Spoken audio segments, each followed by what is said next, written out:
Welcome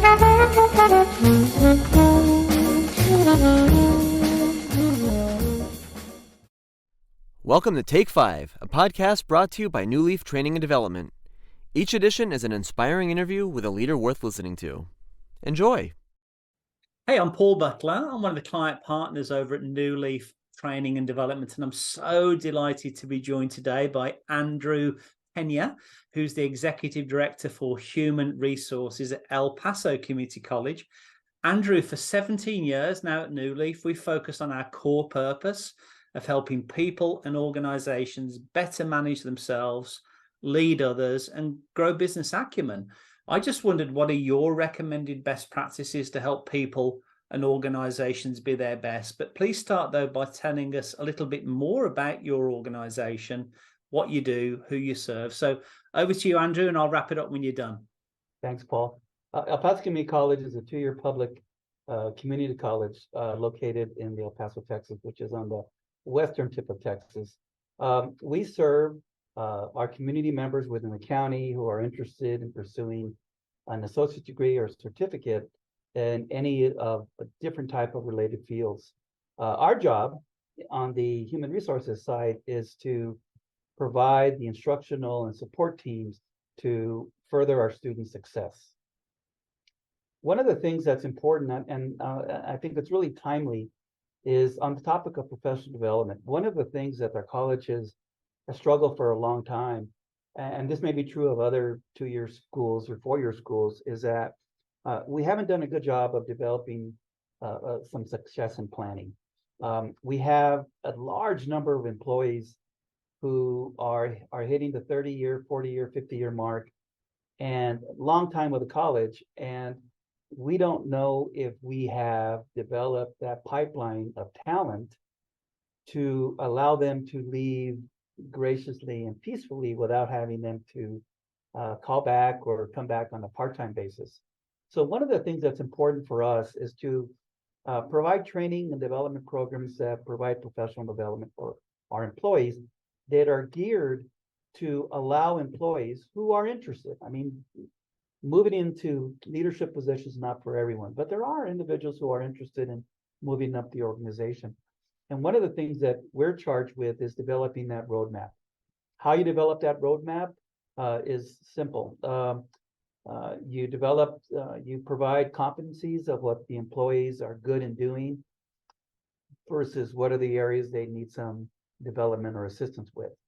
And you align the specific training they need to get there during their performance evaluation process. And the performance evaluations are a lot more than just providing employees with things that they've done well or constructive areas. It also provides that sort of feedback to give an employee a direction of where they need to be at a particular point.